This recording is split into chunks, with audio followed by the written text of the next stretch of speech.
Good?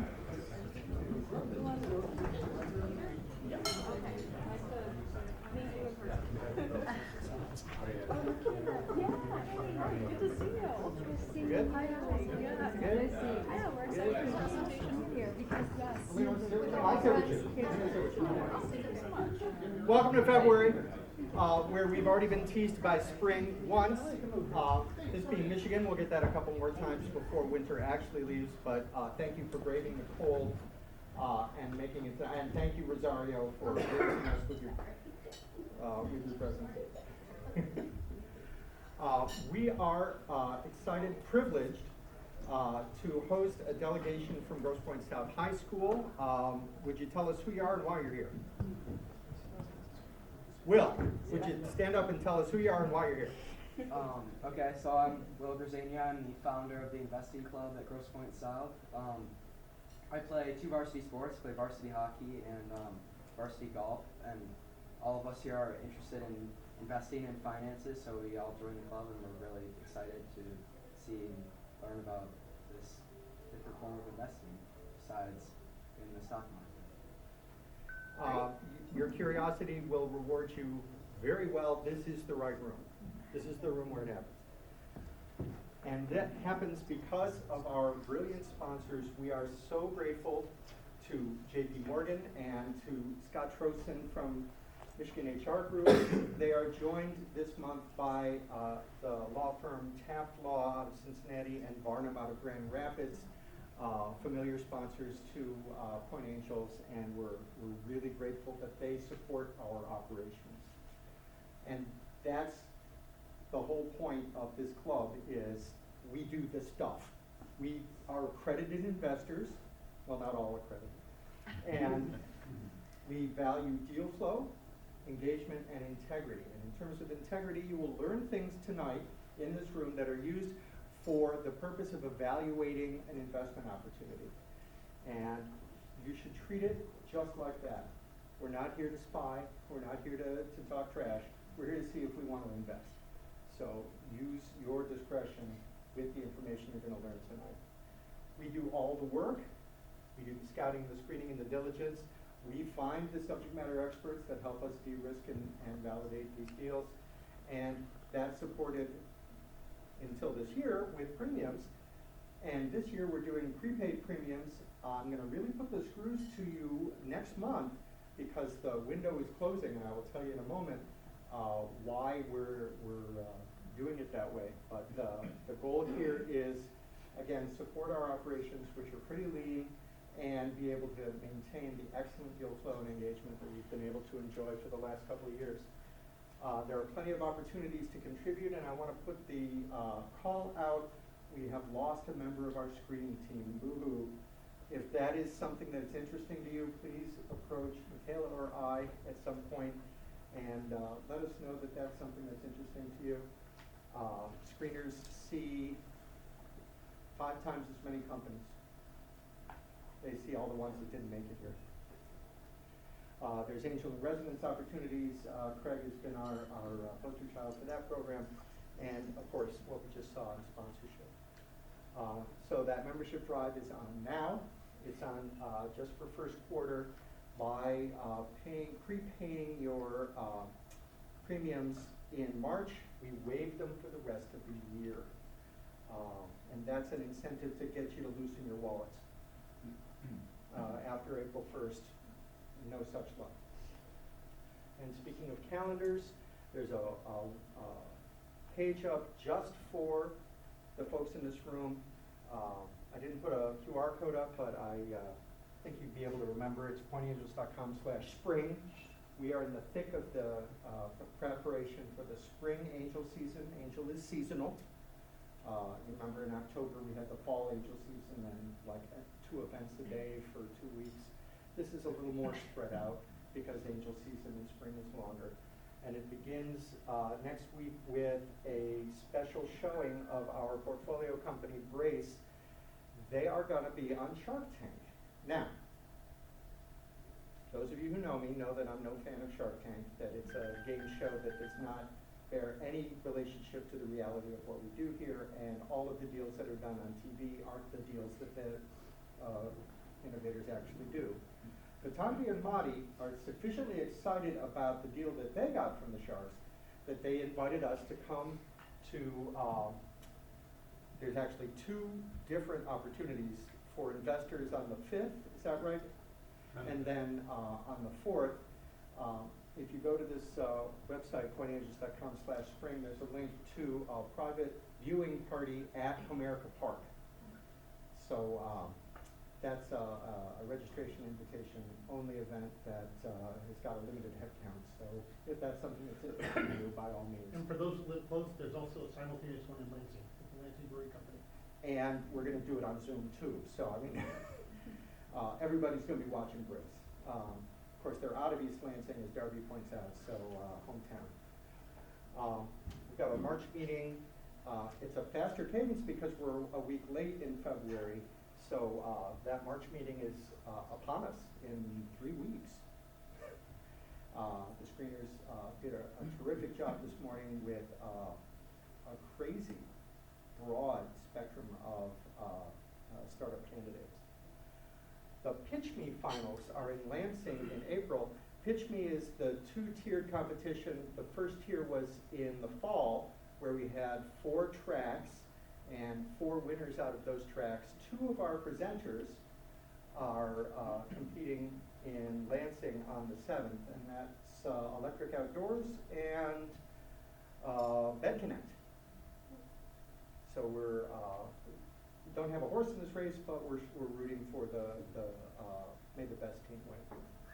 But all of that is just the appetizers for April 15th. I hope everyone in this room comes back on April 15th for Portfolio Day, when we'll have 19 of our portfolio companies in here and another dozen next door doing presentations. So it's the same time slot as our normal angel meeting. And we will still see companies in April, thanks to our program partners at Walsh, who have invited us to have a joint meeting with them. That's not the date, that's a placeholder, but we'll get the date. It'll be somewhere in that range. It's at the DAC, where they will host us and put up 3 companies. What day is that? Sorry? What day is that? This is a joint meeting between Walsh Angels and Pointe. Yeah. Day after Portfolio Day is our virtual demo day. We've got the Project MedTech Midwest Showcase. Could you say a couple words about that, Michaela? Yeah, so Project MedTech, they are an accelerator consulting consortium based out of Cleveland. They do specialize in biotech, medtech, obviously by the name. So one of our many verticals that we look at here at Pointe Angels. But this is a great group. They have hosted myself as a panel speaker at their last startup symposium in Philadelphia last year. That was a great experience. I imagine this one will be very similar.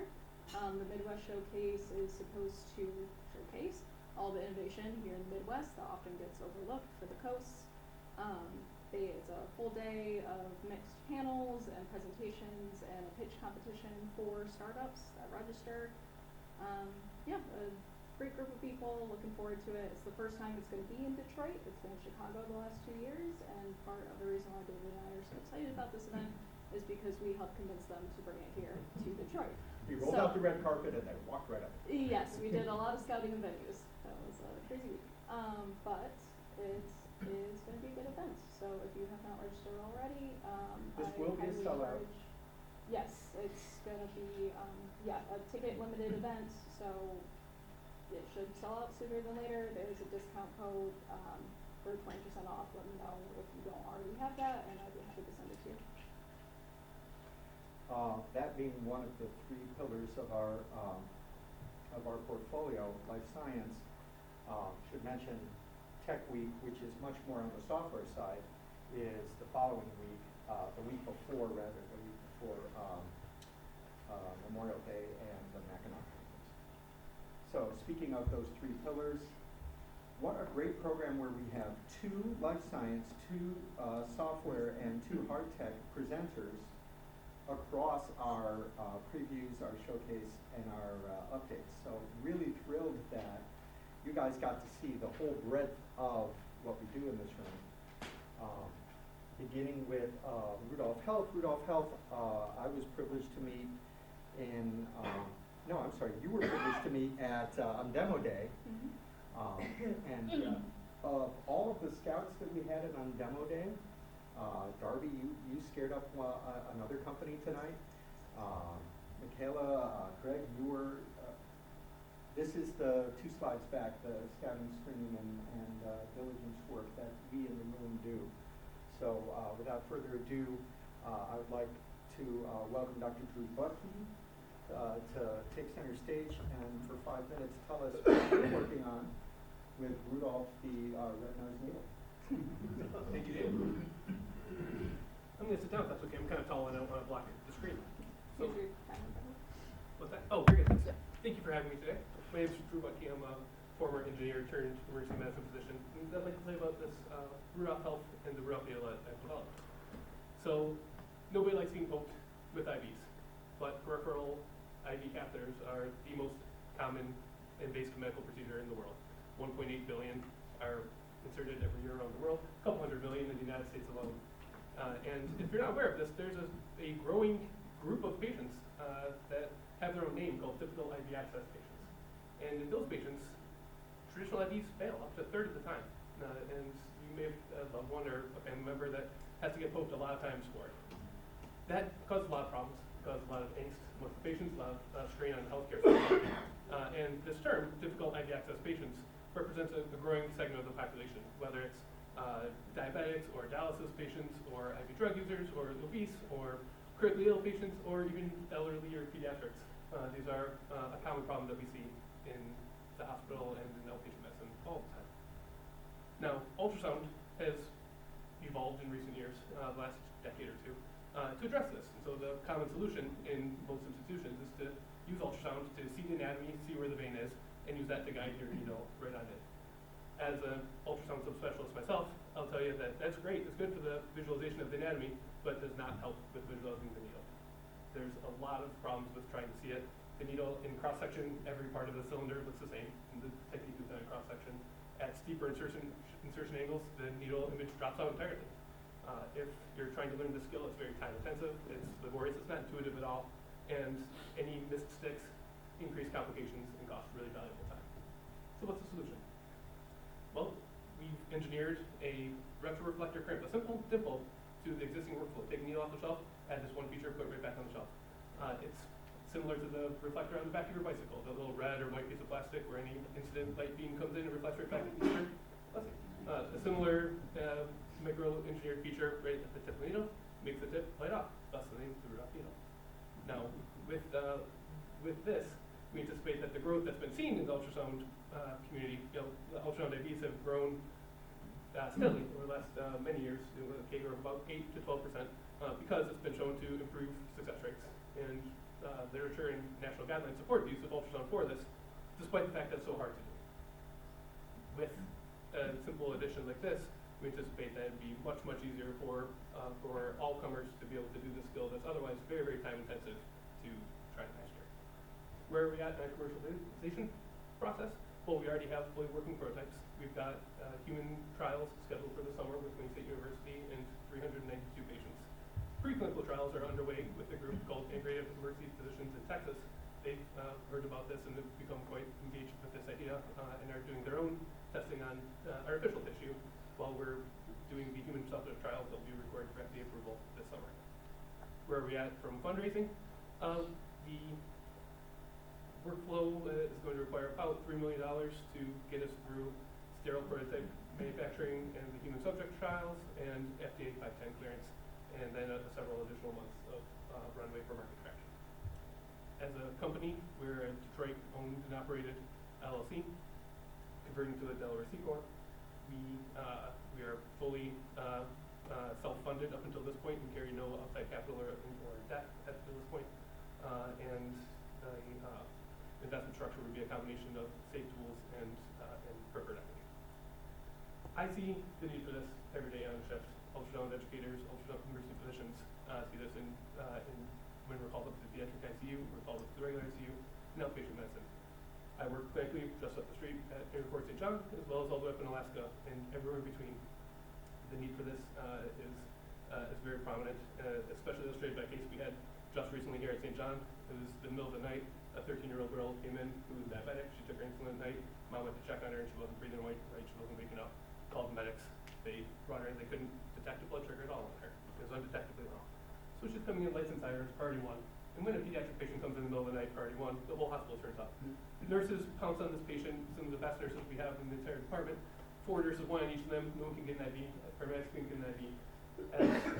As they're trying to get this done for this girl, someone yells out, like part of a TV drama, they yell, "Her brain is dying, it's not getting any glucose." Someone else yells out, "Somebody get the bone drill." The mom is about to pass out herself.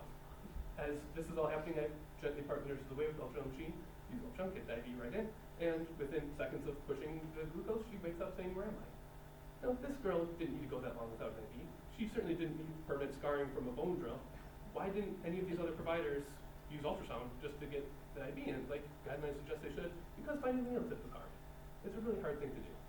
So that's why we developed the Rudolph needle, so that it becomes intuitive for everybody to do that. It's a simple modification to an existing workflow for no capital purchases, no new software, no other hardware. And well, I'm out of time, but thank you very much. Any questions that we have to talk about? Thank you, Dr. Buck.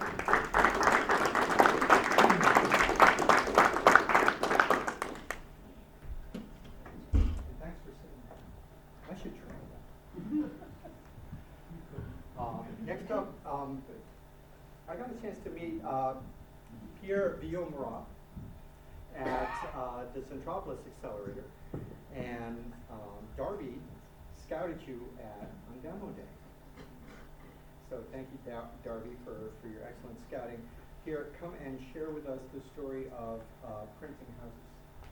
Thank you. Have a look at the first picture. This is how 94% of homes in America are built today. Wood studs, nails, hand tools, lots of labor. Over the last 150 years, between this picture and the picture last year, the techniques to build houses in the US have not evolved much. Every house built is more or less a handmade product. It works, but it's not optimal. And today the industry is not able to deliver the quality and the number of houses that the United States need. Housing is a huge issue. We even heard about it yesterday in the State of the Union address. There's a need for new ways to build houses. And housing is one of America's greatest problems today. Second picture. This is a wall being 3D printed with a cementitious material on one of our systems. You can print and automate masonry work and create masonry walls using automation. So Build Additive is a company based in Michigan. We develop and build complete systems made to print walls for residential housing.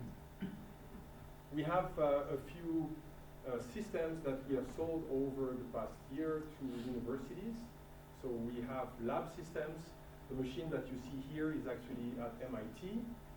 It's being used to develop construction systems and software together with Autodesk. And we have the complete stack in-house. So we develop the hardware. We develop custom firmware for our printers that reach today 7 axes for the latest one. We develop the designs of houses because, like any 3D printing technology, controlling the design gives you a huge advantage on the costs and ease of making your product. We don't manufacture the materials ourselves, but we manufacture admixed materials that we put in our water for these walls. So our business model is dual. We have sometimes systems. So we have the lab system, the one that you see on screen, and we recently developed an industrial system to print houses on site. And sometimes builders want to buy the technology and use it themselves. Sometimes they hesitate or they don't have enough volume to own a system. In that case, we provide services. So we have a dual model where we either sell the systems or provide the services. When a builder wants to buy a system, we go with them, so we sell them the equipment, we train them, we connect them with our network, and we support them on their first build before they able to go on their own. Over the life of the product, we sell them services. One unique feature of our printers is that it can be used by regular construction workers. You don't need to know CAD or how to design. You can just show up on site with a set of paper blueprints, your cell phone, and you're good to print. Very big difference. We do the work in the background, so we do the programming for them, we push the information to their printers, so a regular construction crew can use it. The first difference. Other difference is that we provide also services when they need it. So we have teams that we can deploy in specific regions and print for them. It gives us a good understanding of the performance of our machines, how to improve them, allows us also to capture some of the construction market itself. We do that in specific regions of high demand. Another unique feature on our systems is that, unlike everybody else in the industry, we use a material different than Portland cement. So Portland cement is great as long as it's encased in formwork.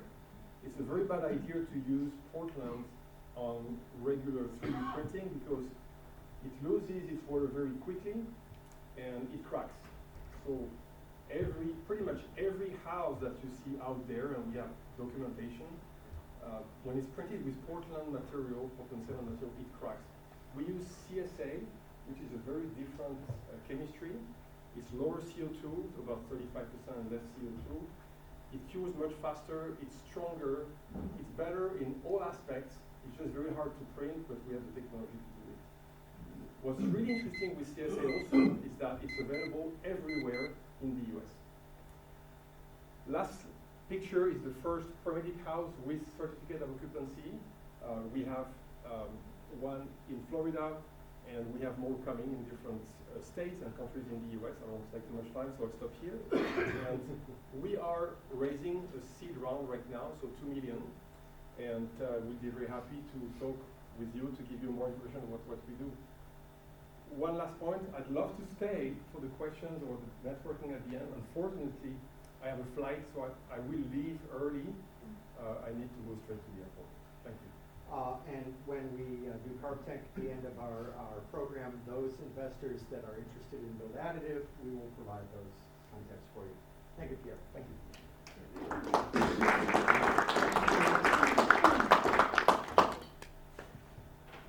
We were privileged to meet BridgeCare with the help of our program partners at Red Cedar Ventures.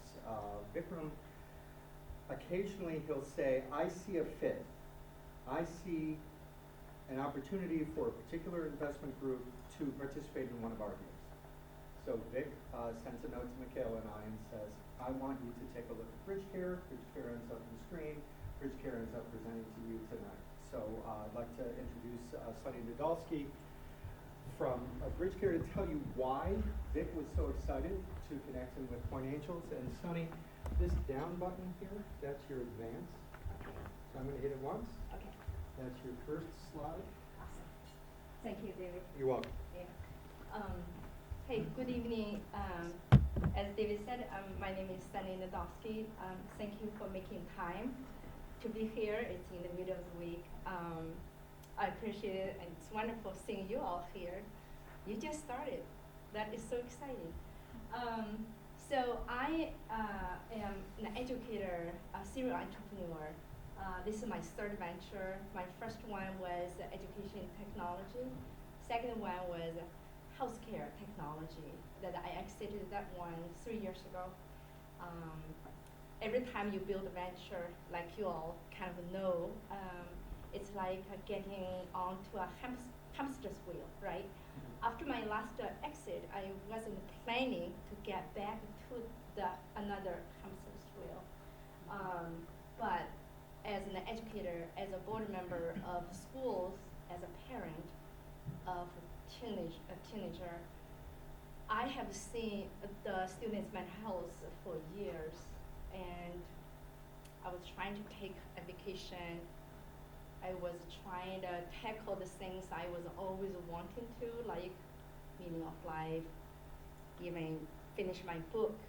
But it bothered me that I am not doing something about this because I have the expertise, I know the space, I have the network, I have the resources. So after 3 months, I just couldn't. So I dig deeper, and I realized there's really a huge gap. And I said, well, let me just do one more. Let me see how I can close the gap to help our young, this age group. And so that brings me to build BridgeCare. That was 3 years ago.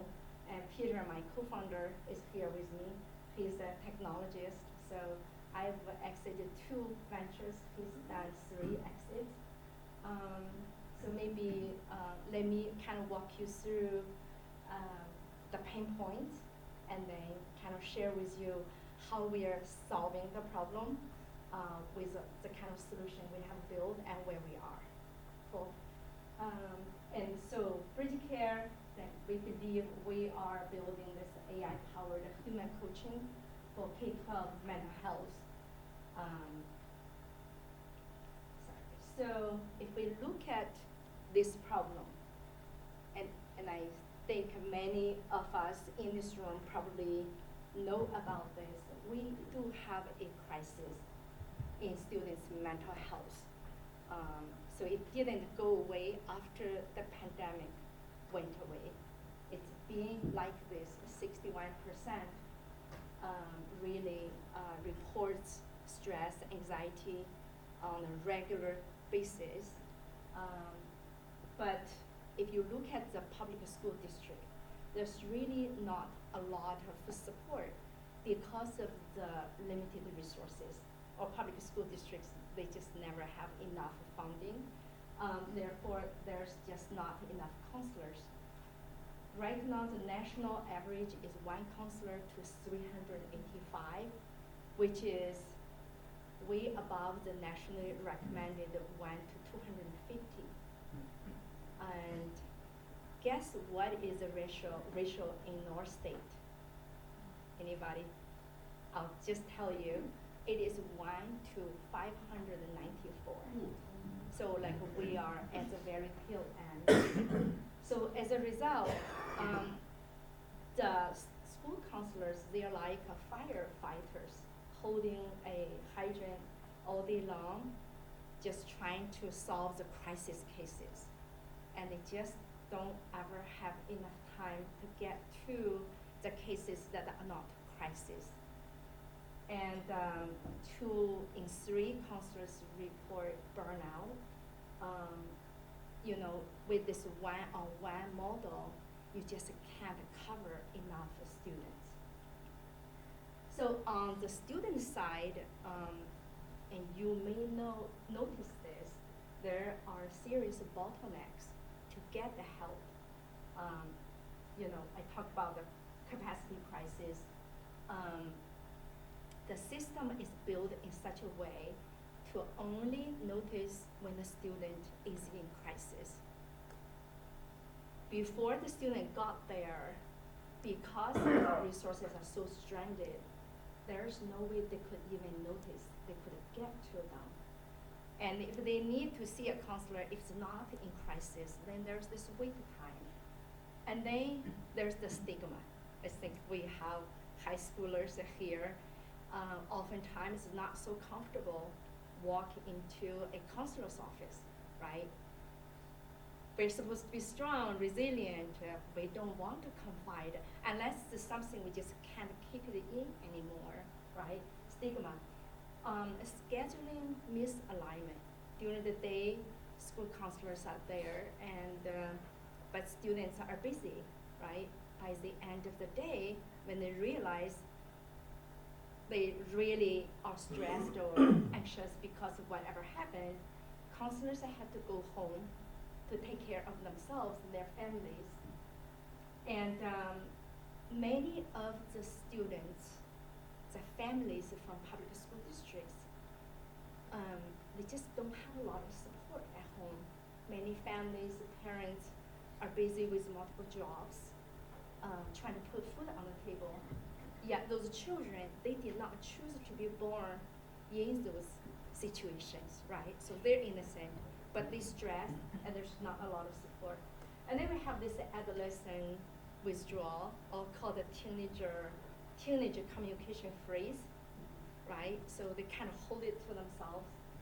And this one-on-one model cannot get to enough of the needs. And that's why we need a solution. Peter, do you want to dive into the solution here? Thank you. So what we've decided to try and solve this problem with is, it says it's a human-led AI-powered chat-based support. So we're essentially providing counseling or coaching services to students in school districts via web or an app, and they can talk to whenever they want, privately and immediately. So they have it accessible anytime. We're trying to meet them where they are, not in a physical space, but in a digital space. The biggest benefit that we get bring to the schools is it takes a huge load off of the counseling team. They are able to focus on the students that need their attention, whereas we can take those proactive steps, so that long tail as problems build, to be able to talk to kids about it. That takes the load off of the counselors, so they can focus more on the students that actually need it, their one-on-one immediate help on the scene. And at the end of the day, it's about improving mental health for the kids that are using BridgeCare.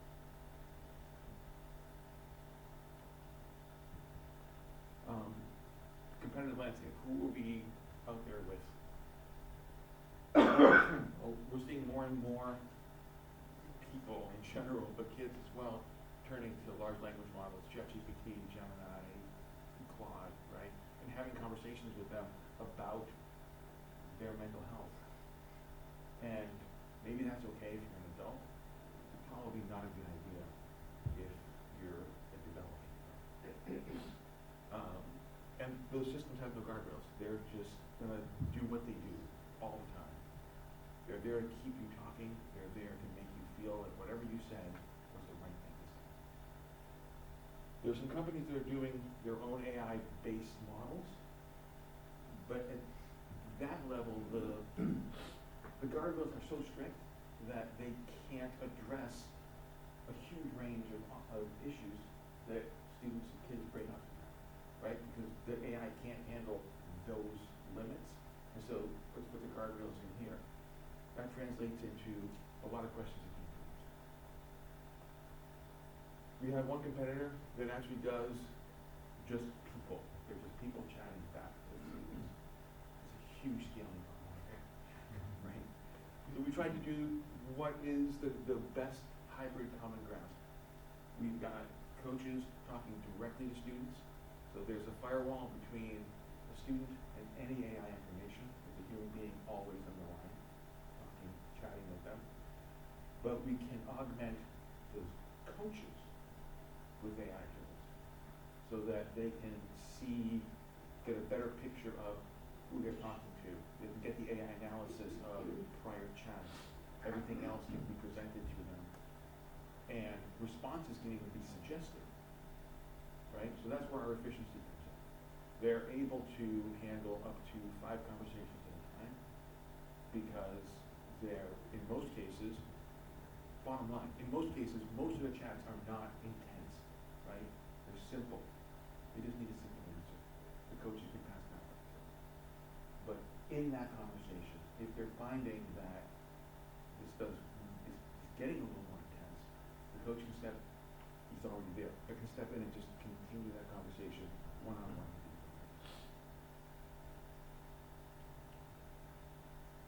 Where are we? We're currently in 14 schools. We're serving 5,000 students. We're getting 57% engagement from the populations of those schools. The typical engagement for counselors is 19%. So 300% better than what the in-person counselors were able to do. And our feedback is coming back. 81% of the students that we engage with, sort of in pre-post surveys, end up feeling about right there.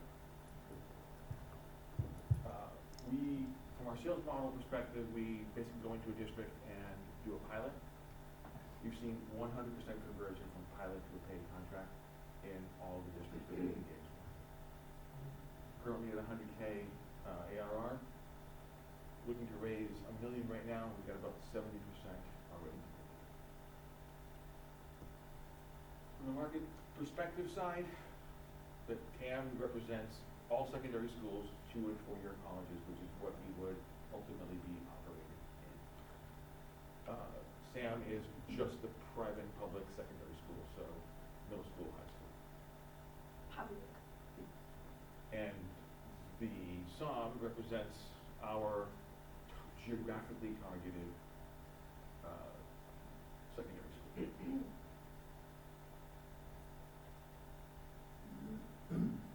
So again, I touched a little bit on it. The sales strategy is we go into the school district and we're engaging them with the pilot for usually a semester, and then converting that to an annual contract. And in the bulk of the cases we've had, the feedback is we don't want an annual contract because we don't want to provide the students with something that's going to disappear. So they're looking to do multiple year contract after that first year. We've got a dedicated sales team. We're focusing currently on secondary schools. We have started talking to some colleges and universities, but the focus right now is on secondary. Like I said, we're selling into school districts, and it's a per student license for the year for the district.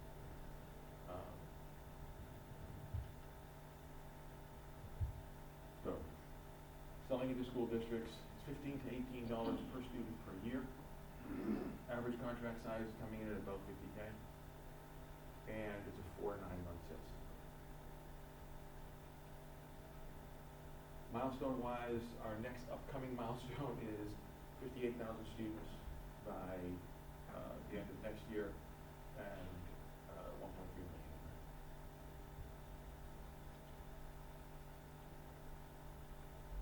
5-year snapshot.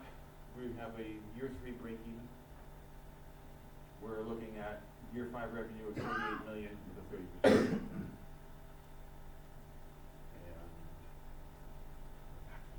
Okay, sure. That's about me. Thank you, Peter.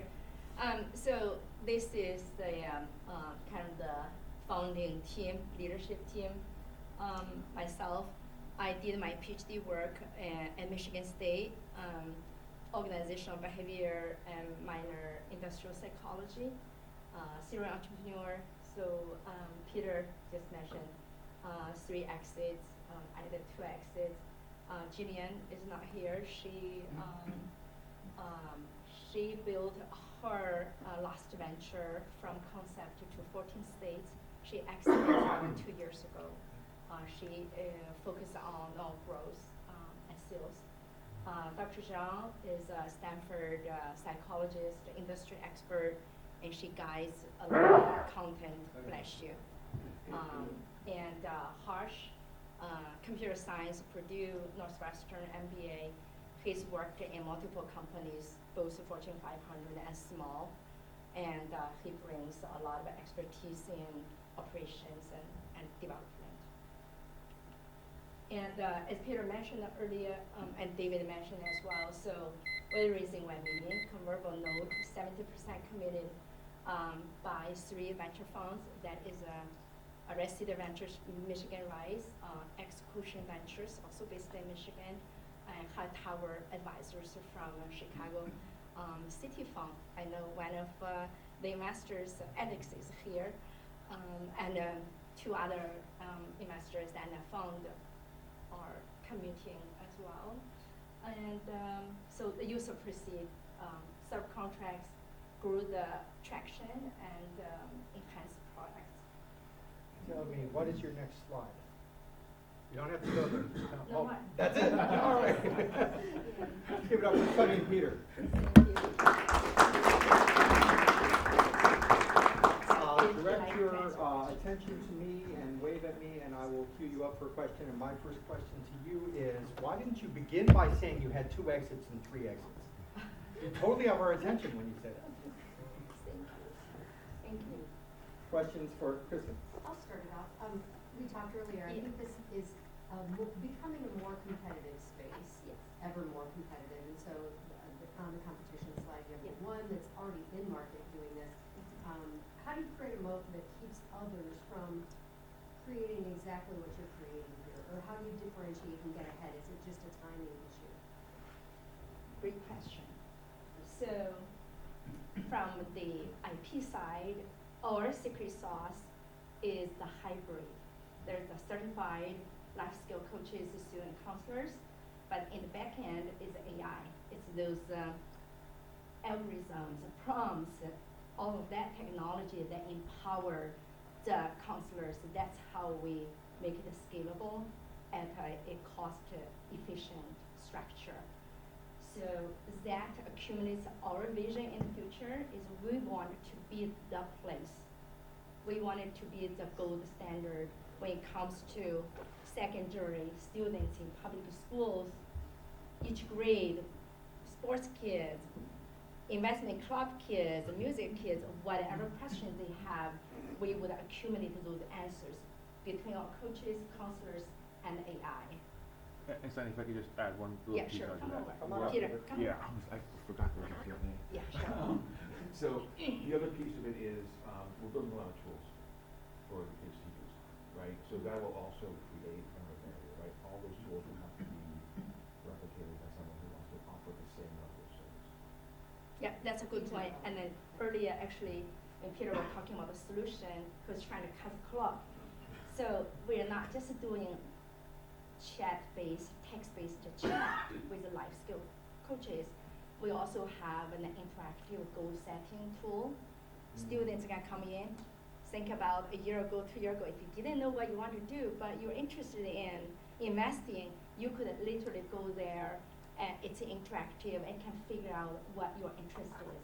We have another tool that is called Academic and Career Guidance.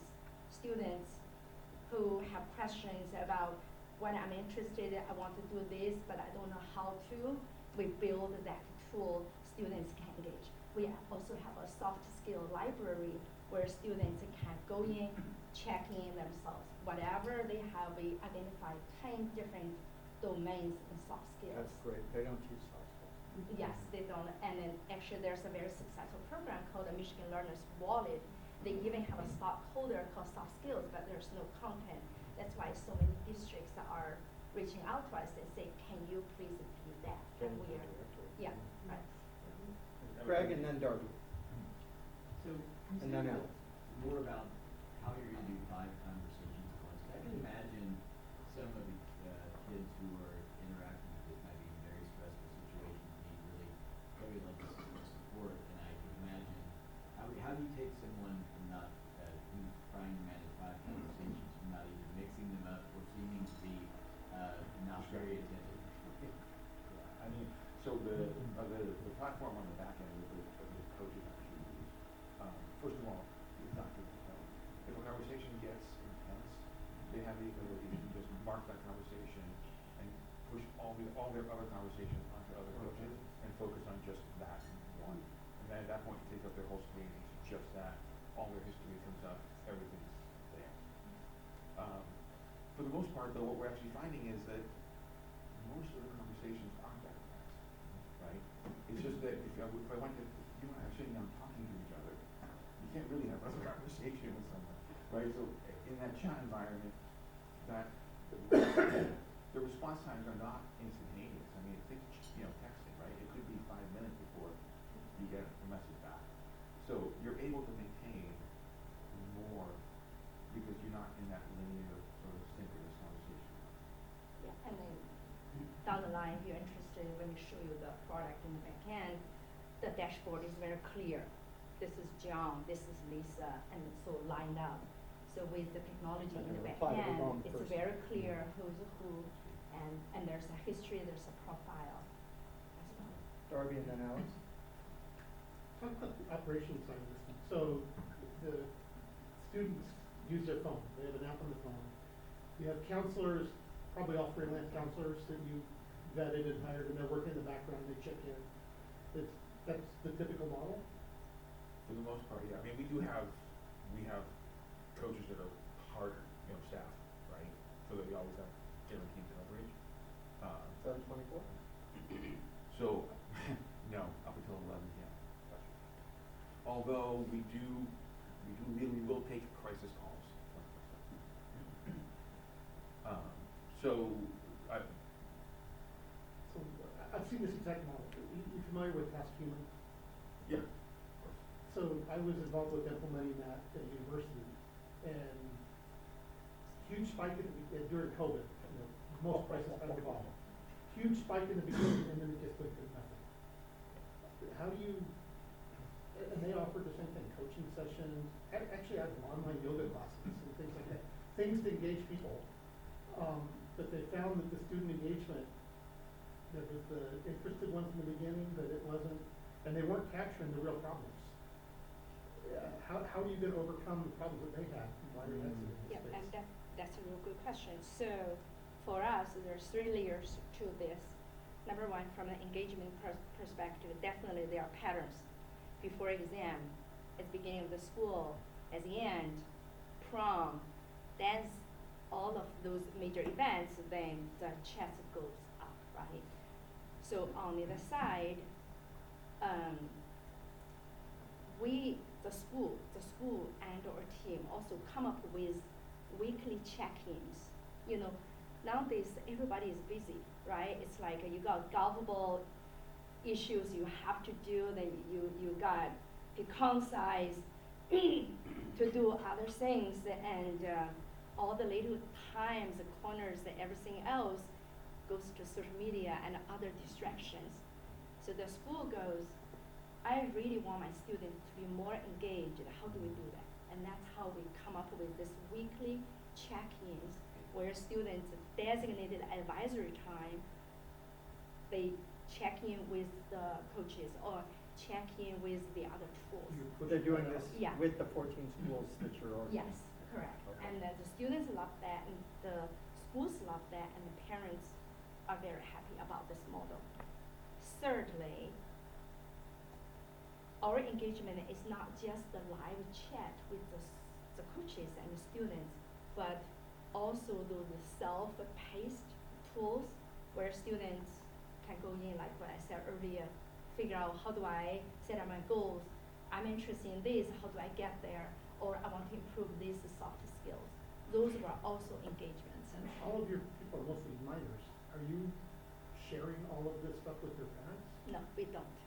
So that's a rule. Yeah, so we don't share with parents unless the student is at risk to self-harm or harming others. The students, when they come in, we even allow them to take a pseudonym. Like if you're John, you don't have to say I'm John. But the email, the AI, the technology identifies the student at a crisis moment. Other than that, you could say I am Joe. What matters is who is this student? Ninth grader, sports kid, having these issues, and how do we help the student? That's similar That's to how LPMs work, where it has to hit a threshold before it gets Yeah, burst out of the confidential relationship. yes, to right. somebody else. And Alex to- and then Jim? I also want to add one. No, one question per answer is fine. Alex and then Jim? So, I understand, the hours are till 11 o'clock, so that would negate the first part of my question, but my base of my question is during like the school hours. This is a great platform. Why wouldn't you train the school counselors to use your platform, let them use your platform during the day? That would alleviate the scalability of needing all these counselors on the back backside? That's why I love you being one of the first investors from the other side. That's a great question. The team this morning were just in the conversation with Grant Ledge, and they asked exactly that question, can we? And the answer is yes. And earlier I mentioned that part of the funding goes to enhance product. That's the next phase enhancement to empower the school counselors, the advisors. Yesterday I was at DeWitt. DeWitt is one of the schools in Pointe, and they said parents do not know much about colleges in other states. Counselors are too busy saving lives all day long. They don't know much about the colleges either. But the parents expect the school counselors, advisors to guide their kids. Which school should my kid apply? Where is the scholarships? And that's why our next enhancement is to allow the school counselors, advisors to access our AI-powered platform. Jim? Yeah, how do you measure success and report back to the schools to show that you're having impact? Yeah. Just tracking quantity of conversations is not, it may or may not correlate with mitigating mental health crisis and problems. Great Nor can you question. say, I stay pictures. Right, I'll answer and you can pitch in. So 6 of them we track success measure, right? Fundamentally, so there's the student side and there's the school side, right? From the student side, like Peter earlier mentioned, so we measure before and after improved mental health and academic performance, and student satisfaction. You know, do they enjoy using it? Do they like the solution? On the school side, reduce the counselor burnout, improve the mental health, reduce the prices, reduce the absentee. As you know, in public schools, 22% called a chronic absentee problem in many of the public schools, like Lansing, that's one of our schools. Big problem. Reduce that. In the long run, we're not there yet. Multi-year. That's why Peter was saying some of the schools are interested in multi-year contracts because they want to improve graduation rate. I just saw data or Detroit schools, and now it's 88% versus the few years ago, much worse. That was the metric they went after too. Yeah, I love that. I was talking with Mayor Duggan, well, Governor in Reese, Duggan, talking about how to improve. We wanted to be here. That's why we love this opportunity to get to know more angels here because we wanted to bring some of the impact to the schools. It is a big problem. Hunter. This is at South. When do you call? When do you use this? When It's I available at South. fill those out, Mhm. if I have a question, if I need anything, What do you need? Give I me need someone to talk to.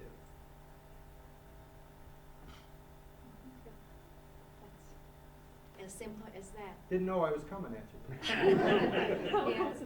And some kids call the solution a buddy in the pocket. You get stressed out because some teacher comes at you with a cold call.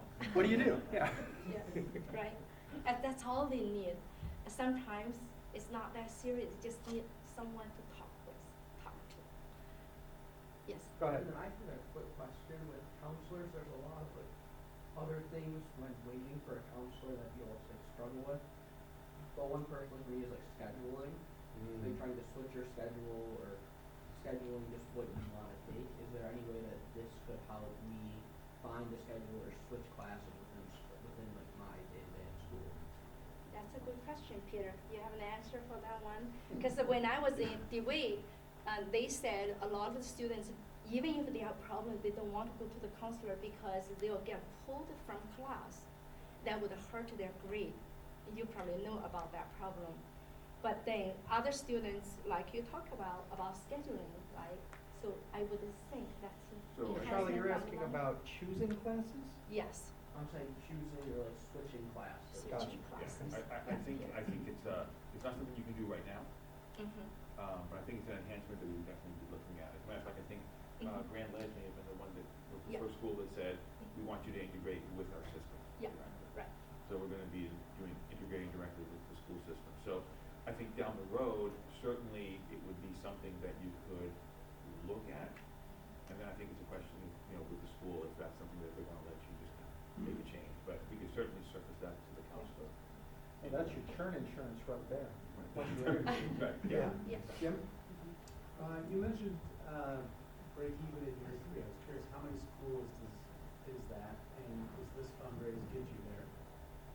And then a related question, do you foresee additional capital beyond this round that you can raise, and so how much? Do you want me to take that? You go ahead. So yes, there will be an additional round, for sure, regarding that. This round does not get us to the goal. So How many this- schools is break? We don't track it by school, we track it by population of students that we serve. So your license It's- is by the enrollment, not by the usage. So, gotcha. BridgeCare.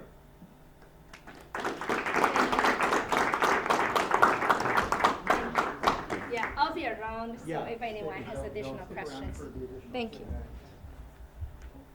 I had the privilege of meeting Abe Joseph in Cleveland, where I was at the Jumpstart Incubator. They were doing their winter showcase, their fall showcase. Abe expressed interest in Point Angels, applied, screened well.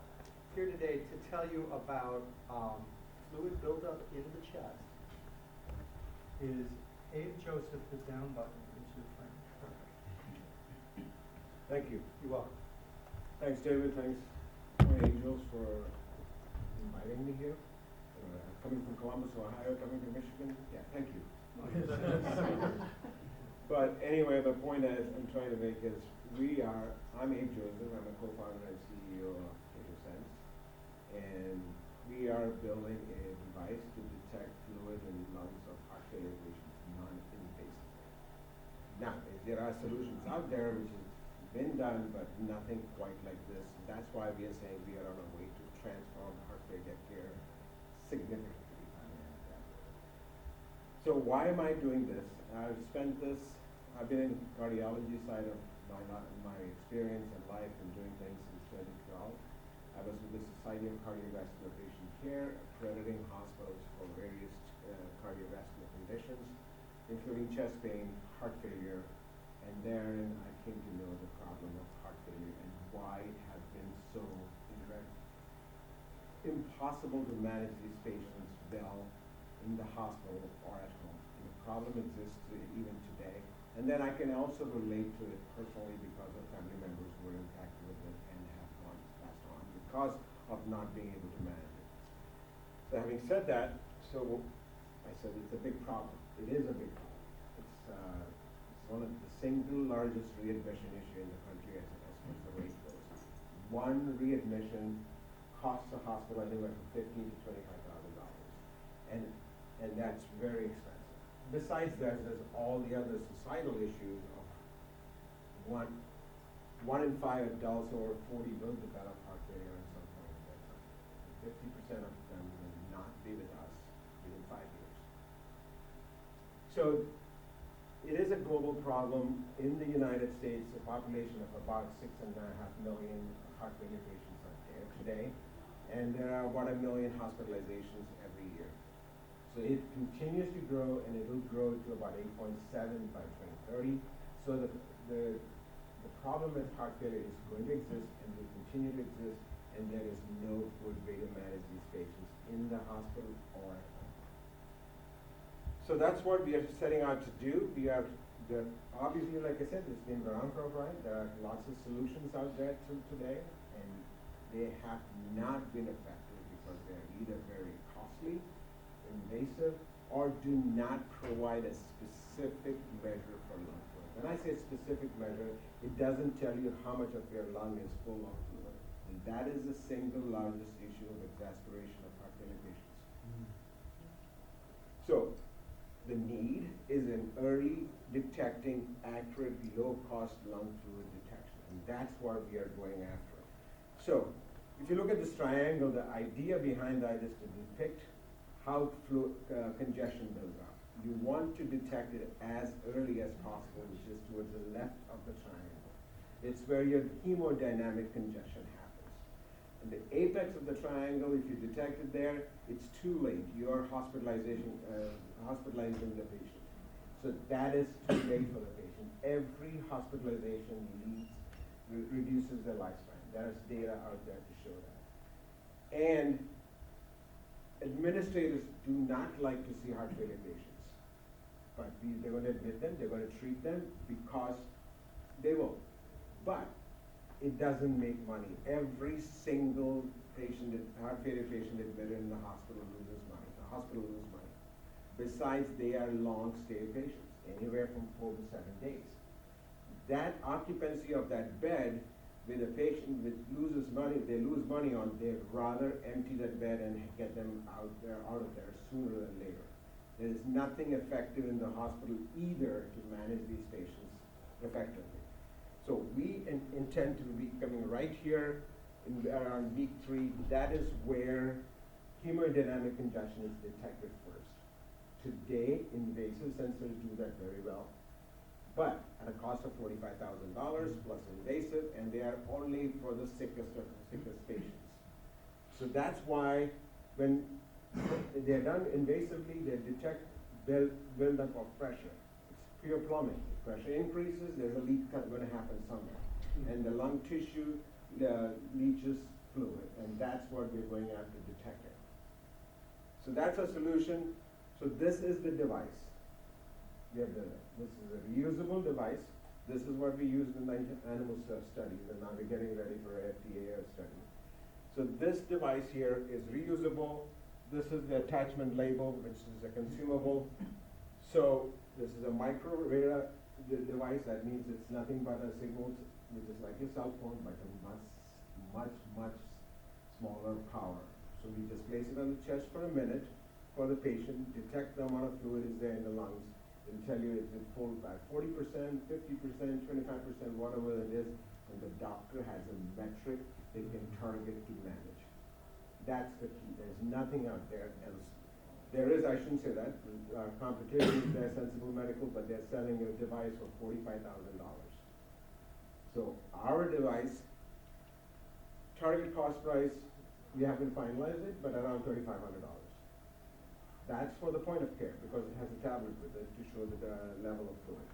But for home care, it will be around $2,500 in that range.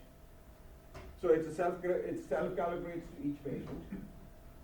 It detects various levels of the tissues, the lungs, the skin, the muscle, and thereby we know where the lung tissue is.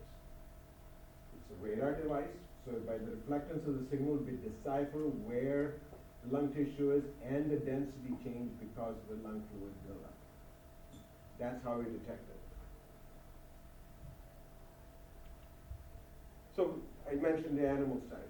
We had done human studies in the past before we licensed the technology from Ohio State, and they had already done it. They tracked net fluid load. That is essentially a heart failure patient admitted in the hospital, how much of the fluid they're peeing out, and are we tracking it?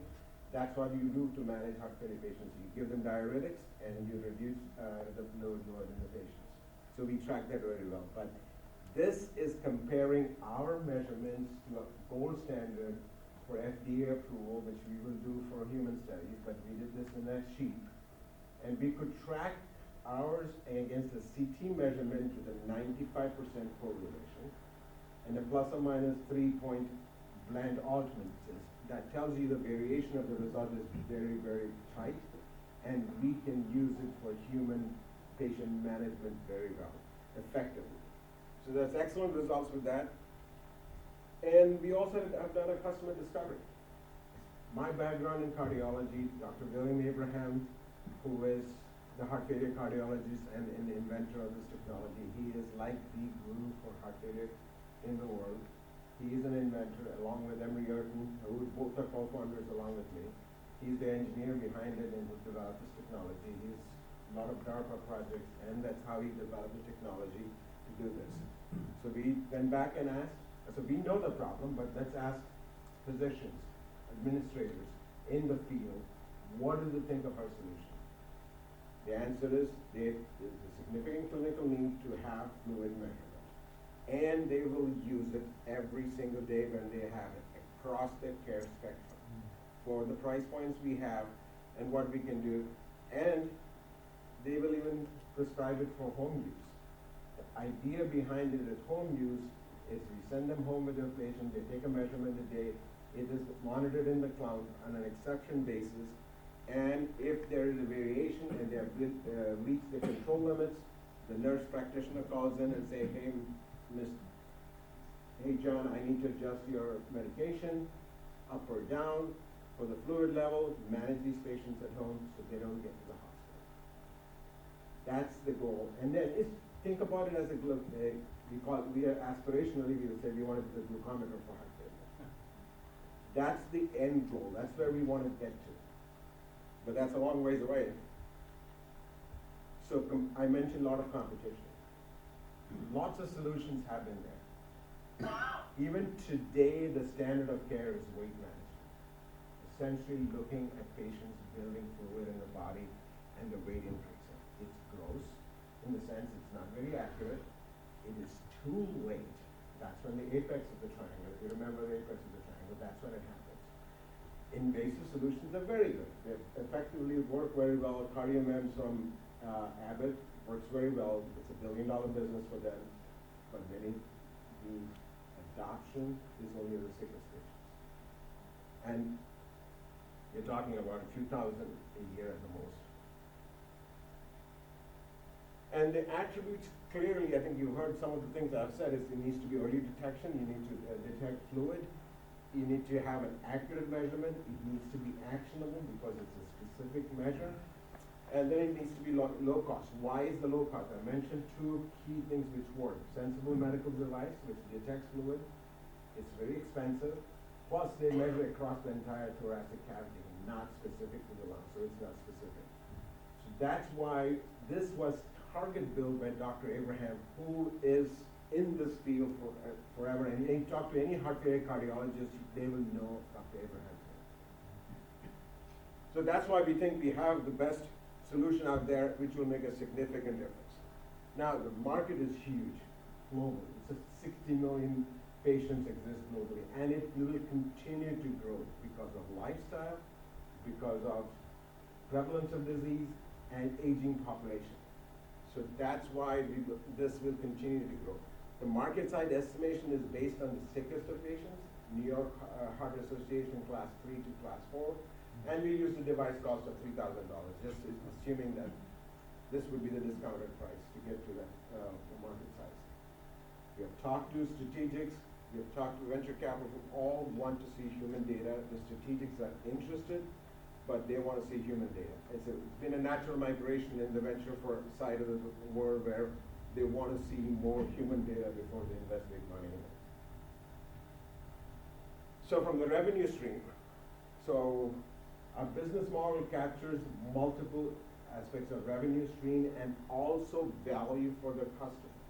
Our customers are hospitals.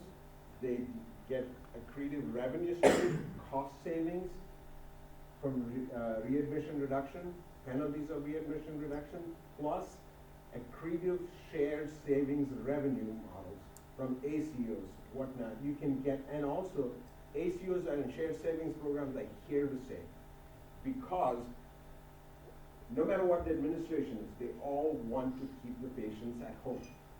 So thereby comes in the shared savings. I have not even accommodated for shared savings benefits for the hospitals. In our business model, whatever you see in the financials is purely based on sales for the device and recurring revenue from remote patient management, chronic care management.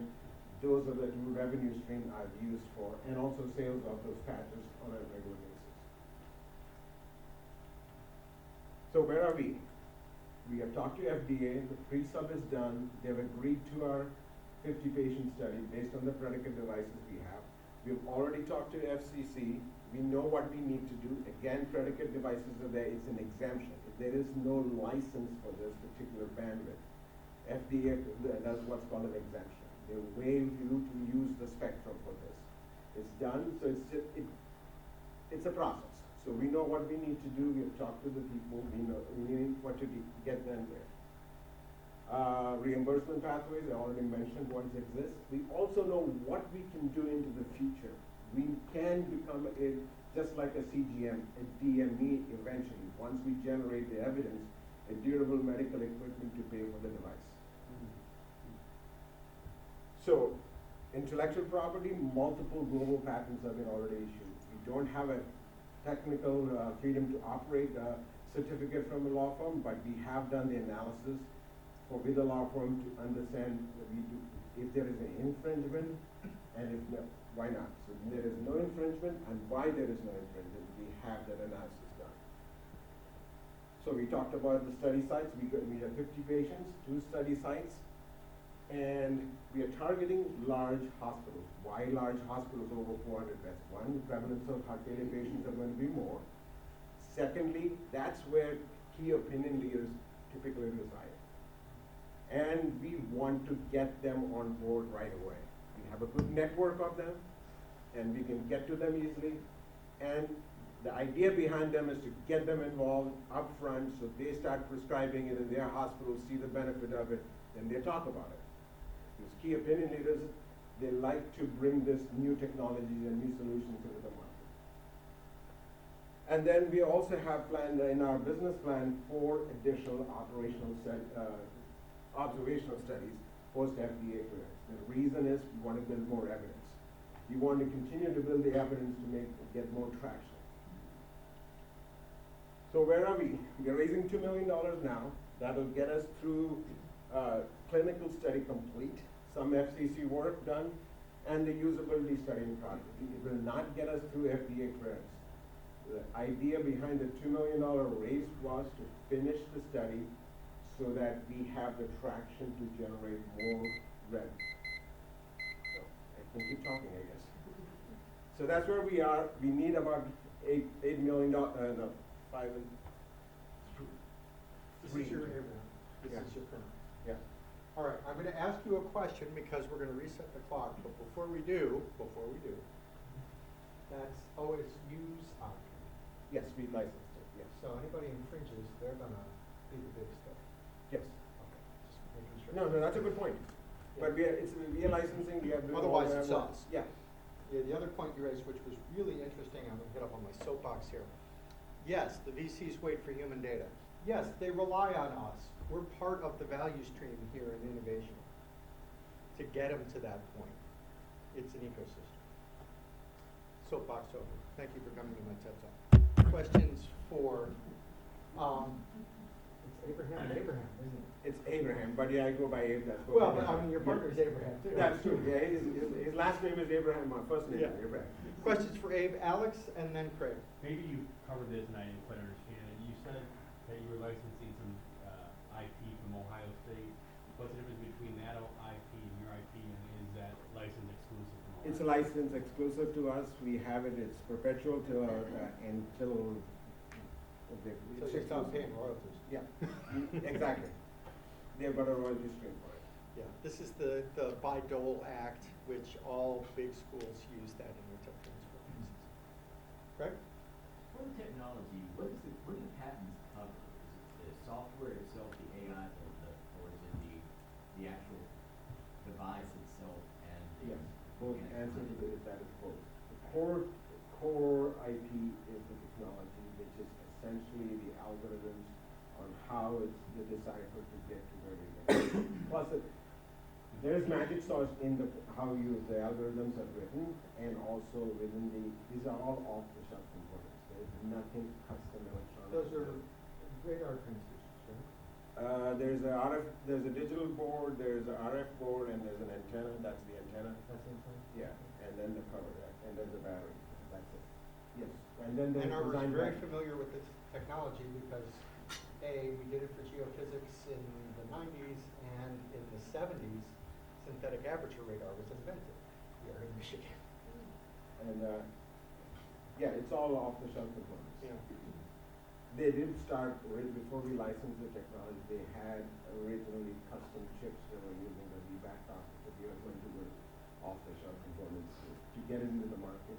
When the volume comes, we can do custom chip, but then you're tied to a specific custom chip.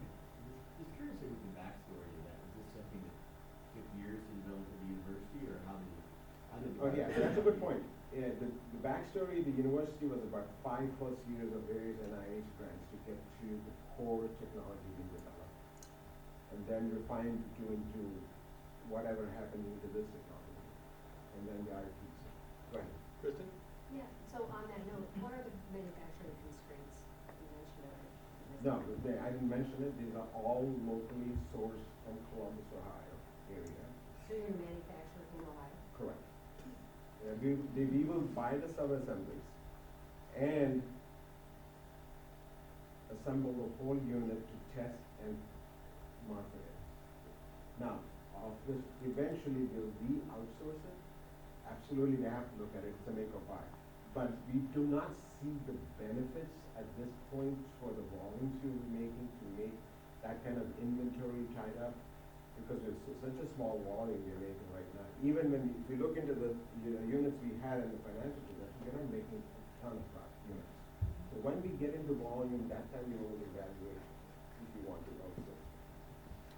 Jumpstart is Ohio. So they're indeed, it's like the folks who work with SPAR for Tech. Yeah. Tell us please about your existing investor, the Welling investment, and especially about this Okay, so NSF Lease 2 stuff. existing investor is at least 300K committed, potentially more, depending on where we end up. Jumpstart VC, they're going to start due diligence in March for the 300K. They're interested in it. WellLink will follow in all likelihood what Jumpstart does, because they're a smaller group, but they know each other. And the 225K is matching funds from Jumpstart through Ohio money, because I was part of the accelerator. If I raise 200K, I get 200K from that. You invest 50K, he gets 100K. So, yeah. And this is a number that includes the previous raise. Where are you at the current? Current round is all of this. Okay. 300, Yeah. 6, 7. And that 2 million is post-money valuation, 10 million for the company, and gives you 20% of the company. All right, give me the over-under on this, please. If you raise no more money, what can you do with 7? If you hit 2 million and you're still hot, what's your stretch goal for an overfill? 2 separate questions. There's so many discussions going on right now. For me, there's equity for services being discussed with certain hospital systems. That's not money. But it's not money, but it takes, that for answer your question, if I get 700K, where can I go? I can go further. Well, it's great to spend equity. That's money you print. Yeah. No, I would not, yes, we will gladly give equity because we believe in this product to take it to market.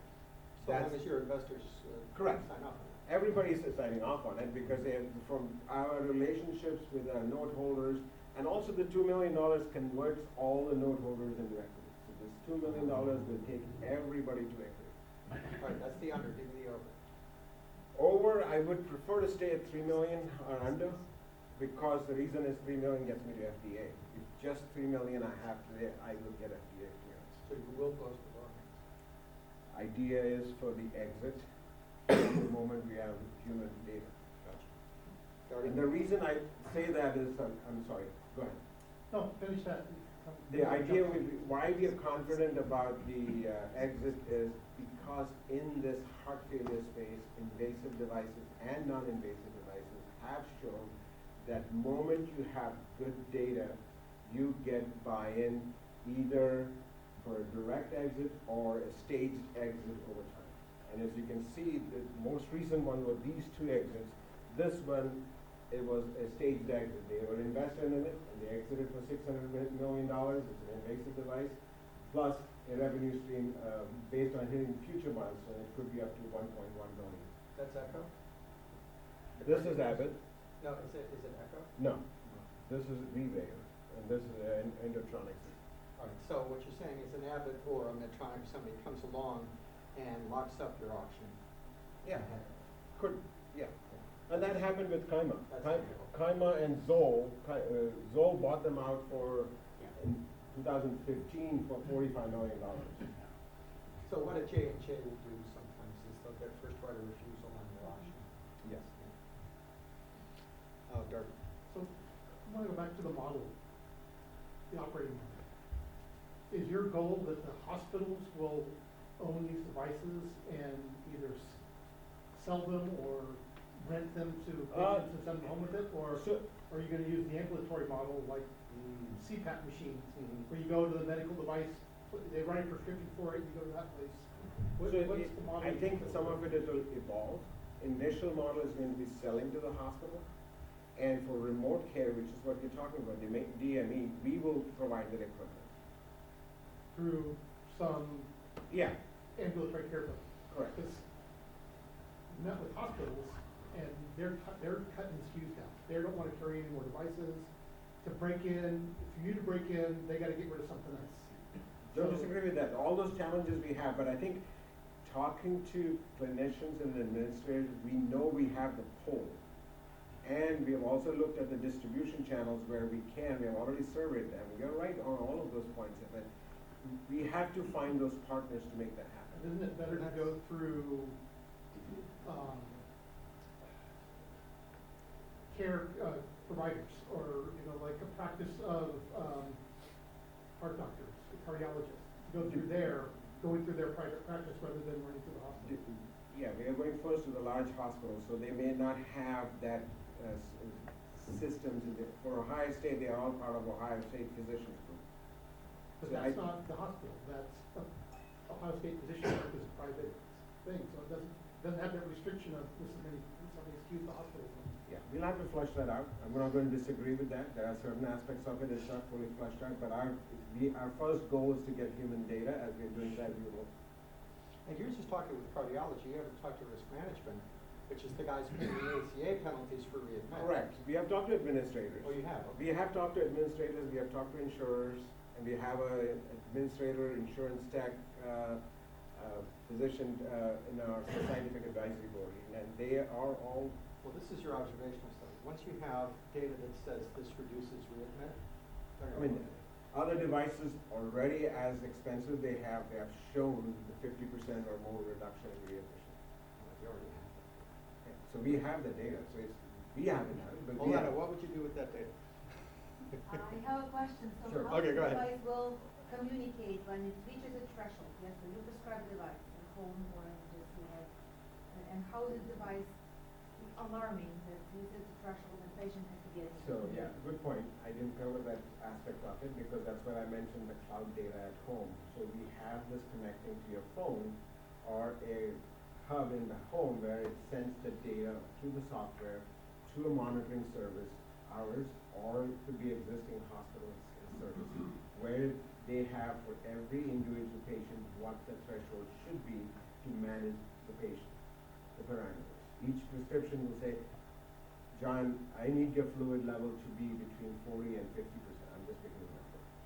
So if it is 55, they have to give the more diuretic to bring the fluid level down. If it's below 40, they have to reduce the dosage. That's by exception, you're getting those alerts.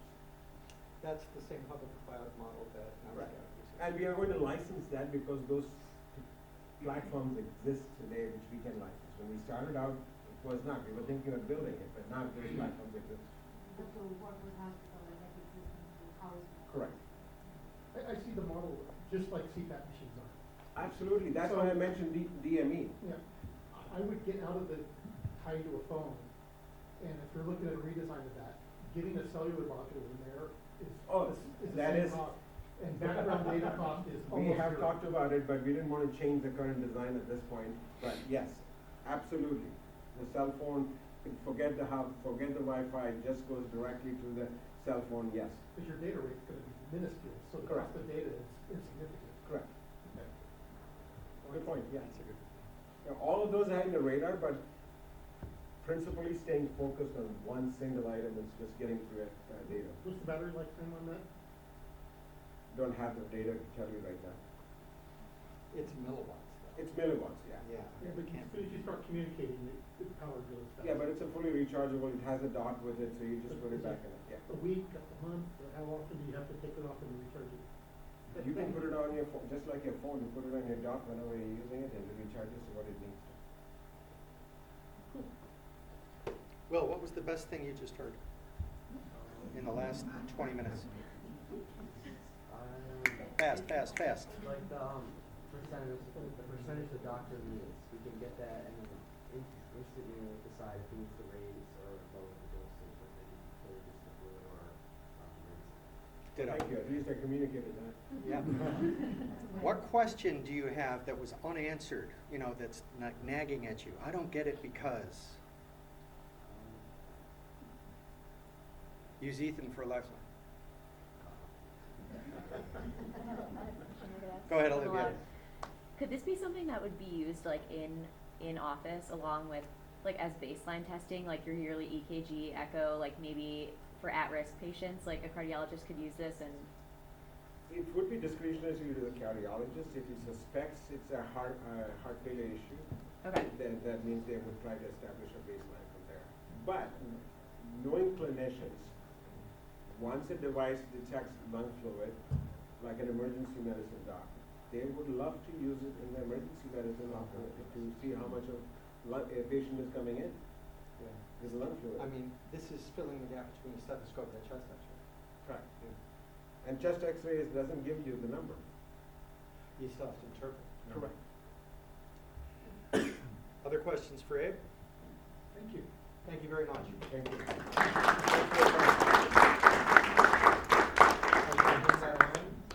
Yeah. Everybody gets to play with the phone.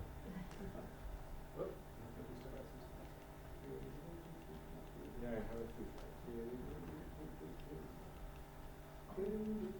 Okay, we got it. There we go. Tego is monitor Tego is monitored. and sense is sense. I mean, Tego is protect. What is there to say about Dan Darga and Stefan Cisco? I've known Stefan since God was a baby, going back about 2.6 billion years. We jammed together. And Dan, man who, the rocket scientist who needs no introduction. Are you presenting, by the way, or am I just embarrassing you? No, you just embarrassed. Oh, okay, cool. Stefan, please come up, and we saw a preview presentation from OneSix Energy last year. They've been growing by leaps and bounds, and Stefan has been keeping us up to date. Please tell us what's up at OneSix. Thank you. You may recall OneSix Energy is a low-cost, clean hydrogen production startup. We produce hydrogen on site because transporting hydrogen can cost as much as or more than the production of it. We also are modular, so our customers can start small and then grow as big as they like. And our installation is easy. We don't have to tear things down or build things. We can just set it on site and plug right in to whatever the customer needs.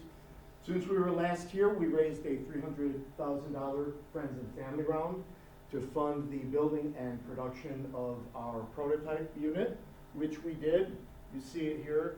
I guess since medical is the theme, looks like an ICU patient here. They hooked it up to all kinds of monitors, and so we did that, had it independently tested, and I'm happy to say that our prototype has been validated.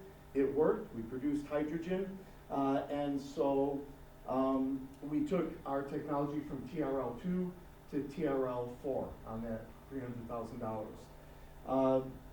Also, we've done a lot of work against our beachhead market. Data centers want to grow a lot and fast, and Lord knows they have the money to do so. But there are some things money can't buy. They can't find enough electricity to grow as quickly as they want. Right now, interconnect delays are 3 to 5 years to get hooked up to electricity.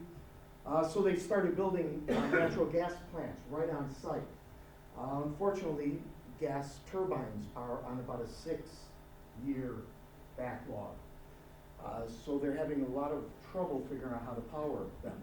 Community opposition has stalled or canceled $64 billion of data center projects.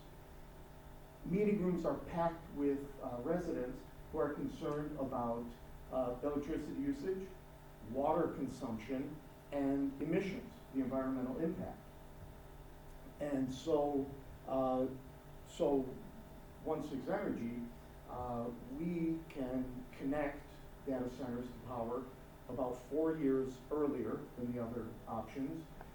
We can virtually eliminate emissions, and we could virtually eliminate data center water usage. So we can also do that at a similar OpEx as the alternatives and at a lower CapEx. Sorry, the other way around. Similar CapEx, lower OpEx than the current alternatives.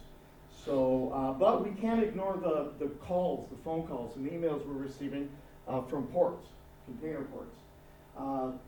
Just last week, so container ports are suffering because the environmental regulations are becoming more and more onerous on them. They're turning away business because they have to turn away certain ships that have too high emissions to come to the port. Shore power is ridiculously expensive, and they can't afford to put it in. We last week got a call from the Port of Detroit, and boy, they really want to do a pilot with us. We have an LOI from the Port of Monroe, and we're also talking to 2 ports in the Netherlands, very large ports in the Netherlands. We also have we got a call from a glass manufacturer, Saint-Gobain, the world's oldest glass manufacturer. Now this isn't necessarily, glass isn't the biggest market for us, but what it does is it opens up the industrial decarbonization market for us, which is absolutely enormous. That's petroleum refineries, ammonia production plants, and those kind of things. So another huge opportunity that they called us about.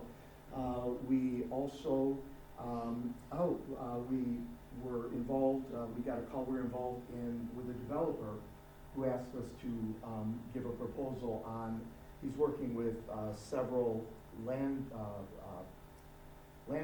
companies, waste management companies, where we would tie in our system into the flaring system, which brings us full circle. That was our original plan.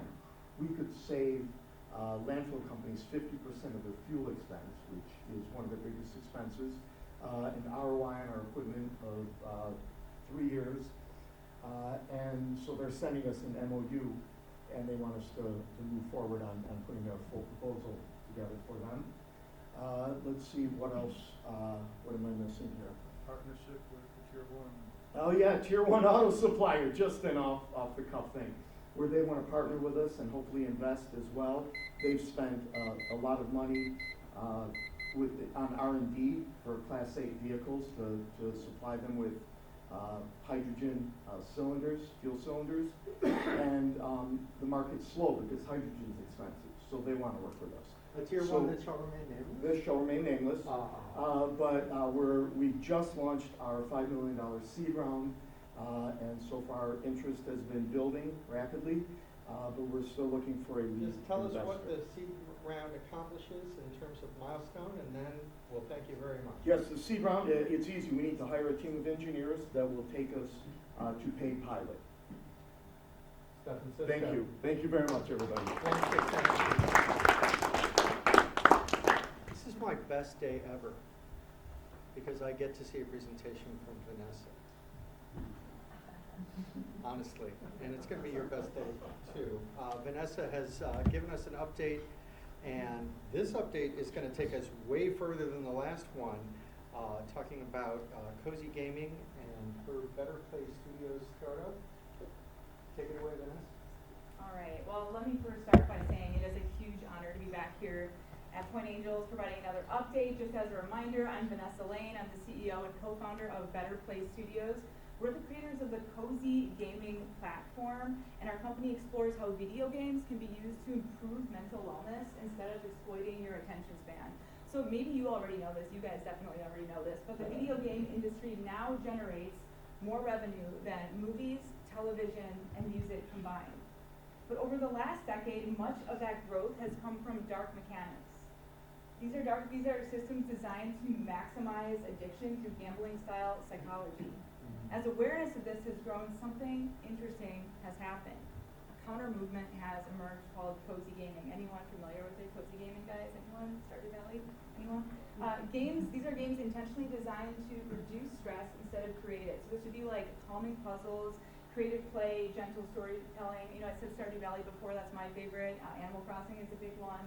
Games like that. Cozy Grove. Cozy gaming is growing really, really fast, and it's projected to reach $26 billion by 2029. So the demand exists, but there is a major infrastructure gap. Right now, wellness-oriented cozy games are buried inside massive gaming marketplaces. Developers creating positive, good-for-you cozy games, they get lost in the algorithms, and parents looking for safe alternatives and better content for their kids struggle to find trustworthy options. So hospitals, which are trying constantly to improve patient experience, face an even bigger challenge. Hospitals cannot deploy most consumer games because they contain ads, they contain tracking devices, pop-ups, unpredictable content, looking at YouTube, that violate privacy and IT standards. So just to recap, we have developers creating wellness cozy games, parents looking for safer digital experiences, unlike Roblox, hospitals needing compliant engagement tools, but no platform connecting them. So that's what we built. We built Cozy, K-O-Z-E-E. Cozy is the first curated gaming library designed specifically for mental wellness and safe deployment. We license the best cozy games. We deliver them through a subscription platform. It's like a Netflix-style library that's for wellness-oriented games. For developers, Cozy provides a distribution channel where their games actually get discovered. For families, it's a trusted environment with vetted games, no ads, no manipulative monetization, no dark mechanics. And for hospitals, we provide something that they haven't had before, a compliant digital engagement platform that actively supports emotional well-being. And we are well past the concept stage. Every time I come to Point Angels, I tell you what my team is going to do, and then we execute on it. At my first presentation, I shared that we launched our MVP and saw 500 signups on day one. I said we were headed for validation. We did it. We worked with 100 active testers and 14 curated games. We confirmed promising engagement and clear demand for fun, emphasis on fun, wellness-oriented play. Last year, at my last update, I shared with you that Mott Children's Hospital asked us to bring Cozy to mobile, and I am excited to report once again we did exactly what we said we were going to do. We're now preparing a pilot for mobile for Mott Children's Hospital. We're building a pipeline of additional hospital partners, preparing for deployment. All of this was accomplished with a clean cap table and a shoestring budget. So this has allowed us to build and de-risk the platform before we've taken outside capital. And we've assembled a world-class team of industry experts. Please ask me about them later. So today, this isn't an update on a cool idea. We're scaling something that's already working. And so you might be thinking, well, why hospitals first? Our beachhead market is actually children's hospitals. There are more than 250 children's hospitals in the US. They already allocate budgets for patient engagement technology. Hospitals are naturally risk averse. A lot of us already know this. But once something works, adoption spreads quickly through professional networks. Literally, I was introduced to Texas Children's Hospital via text message from someone at Mott that I already work with. So by starting with hospitals, we build institutional revenue, trust with families, and a validated wellness platform. That credibility then allows us to expand into consumer subscriptions for the 250 million gamers in the US. So why now? I'll give you 3 reasons. Cozy gaming is exploding, and there's still no dominant distribution platform. Steam is a mess, Nintendo Store sucks, Xbox, don't even get me started. Second, hospitals are actively searching for digital engagement tools that improve patient experience while meeting strict compliance standards. And third, the broader conversation around healthy technology and digital wellness is accelerating at warp speed. Cozy sits right at the intersection of those 3 trends. So we are raising right now, we're raising $750,000. This will help us complete these hospital pilots. convert them into enterprise contracts, and launch the next version of the Cozy platform. We are in due diligence right now with several Walsh Ventures angels, and I'll leave you with this. Children in hospitals deserve to play fun, engaging games while they heal. Hospitals deserve safe tools, and game developers who actually value their users' well-being deserves a platform built for them. Cozy connects all three. Thank you so much. Can't wait to share more.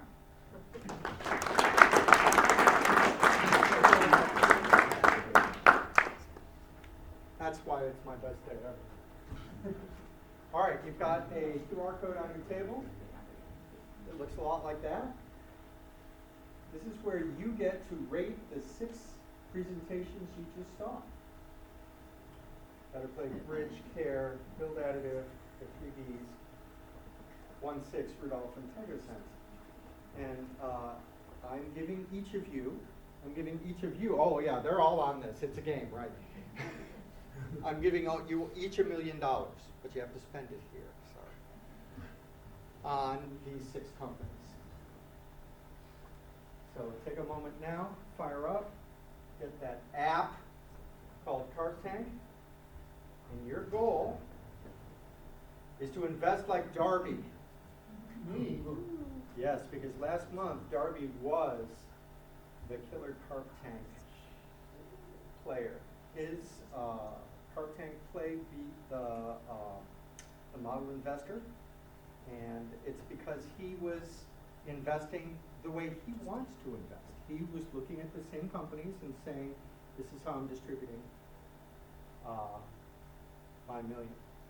So use the sliders, invest your preferences. And then next month, you may win a Spirit of Financials Award like Darby. I get a gold star. You get a drink. Oh. Gold star my butt.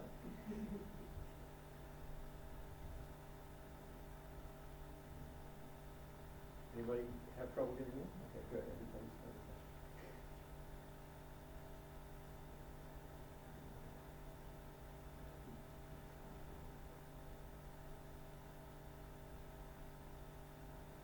I can't remember what's the first one. I work with them a lot. Yeah, you kind of seen these companies before. Oh, Olivia, you're thinking about it. Just submitted.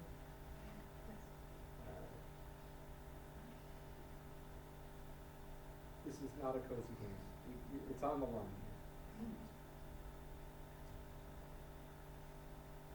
It's not a first-person shooter.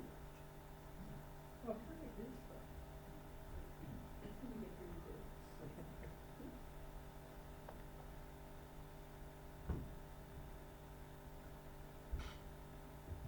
I'm going to keep up my pattern. You keep up your gameplay. I want to talk about some of the open rounds that are in circulation right now. And these are all portfolio companies. So welcome to the portfolio AG3 and Miller Rosa. We have commitments, but not yet funds transferred on those 2. But I want to put a highlight on Catalyst XL, Functional Fluidics, and M3D. All 3 of them are doing an absolute best practice. They're doing the pre-A raise. The pre-A raise does several things. If you're going back to your original investors, they're getting their maximum allocation before there's an inflection. They're putting the company in a very good cash position going into what can be a very difficult negotiation with a lead investor at A round. And they're demonstrating to every subsequent investor that we're not fly-by-night angels, that we're serious about the growth of our portfolio companies. So when you invest in Catalyst XL, Functional Fluidics, and M3D, all of which are going to be doing A rounds in second quarter, you're communicating to the next round of investors how highly we think of our investments. We recently closed investments in Acovia Bio, in Light-Handed, and in Revimo. Acovia Bio was the press release that you saw earlier this month. That was a round that we actually led. Light-handed, presented to us last fall. Got a chance to meet with them when I was in Cleveland for the Jumpstart event. And I think there's still room on that cap table for additional investors. And then Revamo out of Boston, which, honest to goodness, the second generation prototype looks like it's ready for mass production. The first generation looked as janky as a robot you would expect, but this is the maker of the mobility device that scoops a patient up out of a chair. They're all over social media. Yes. Thanks to angel dollars. All right, so everybody got their placements in? And that social media isn't for free. Just ask all the Russian bots.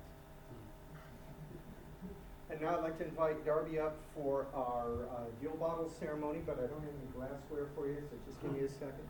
Apollo is usually Johnny on the spot with glasses, but I think. Are we going to leave the M3 round? Or the AG3 round? Sorry? Are we going to leave the AG3 round? Now that's a very interesting question. So AG3, this is the students out of MSU. AG3 are traveling next week to Germany for the second round of a DARPA competition with their attritable drones. There are 17 companies competing. 5 of them will get a $275,000 check. And my guess is, and this is a guess, that they've got an investor who's waiting for that, who will be the lead. If we want to come in and arm wrestle a little harder, we can say, no, you actually need this money to go to Germany and be in a good position with that investor, and that's why you want angels to lead. Angels usually don't lead, but as we've seen, we can be that odd angel group that does. It means more diligence. It means sharing that diligence. It means sharing our reporting, but it also could mean preferential terms for a lead. So there's all sorts of kind of variables in play here, and what it takes is a flock of angels, that's one or more who are all going on one deal, to say, yeah, we want to press our advantage, or yeah, we want to wait and see what happens in Germany. Because for all we know, they bomb in Germany and we don't see them by the end of the year. So that's what distinguishes angel investing from VC and investment banking and all of the downstream activity is we're managing that risk. We're saying, Apollo, here, we can do this right up here. We're saying, yeah, we will roll with that risk, and this is what it's going to cost the innovator for us to share that journey with you. Thank you, Apollo. We don't have closes with AG3 or Vina Rosa to celebrate. We will celebrate those next month. Last month, we exhausted a bottle. So this is a brand spanking new one. Yeah, they're worth it, man.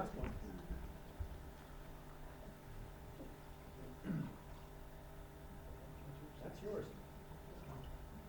That's one. All right, to the success of your portfolio and your card tank play. Cheers.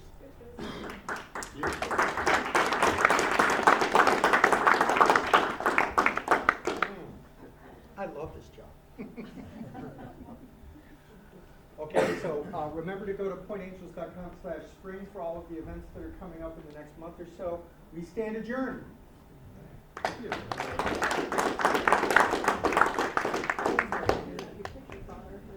Oh my goodness. It's probably the same picture.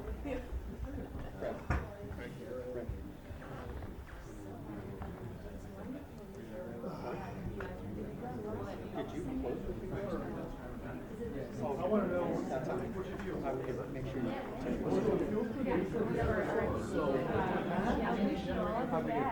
So great. Oh my gosh. Such a great experience with that. And I loved you calling him out. I think that's wonderful. Okay, so I'm a retired professor. This is what we'll do. Yeah, yeah.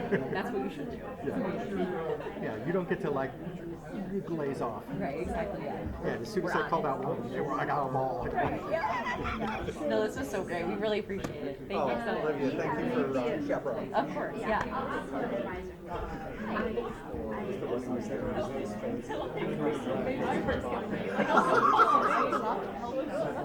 May I take a picture with your students?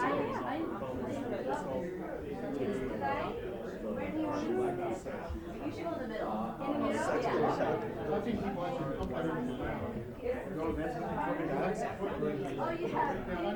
But so ours is, you know, ours is shoes, electronics. We're grabbing on my phone too, really quick. Yeah. I'm assuming you're not having the full size. Yeah, correct.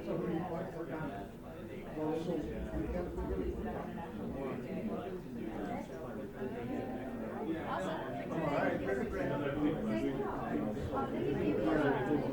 Can I get,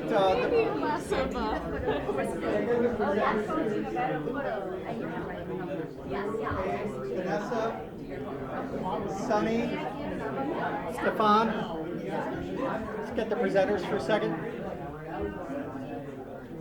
I just want to borrow you for a photo op. He's got this. Great job.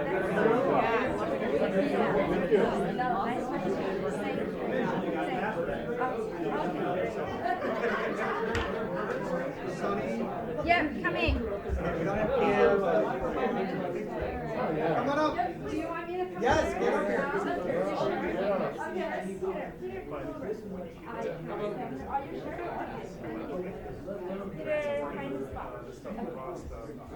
Stand over here so we're like in scale. I still think container cars. People are so wound up about that. 3,000. That was one of the first, well, I didn't teach. My name on it. Go talk to investors. Everybody talk to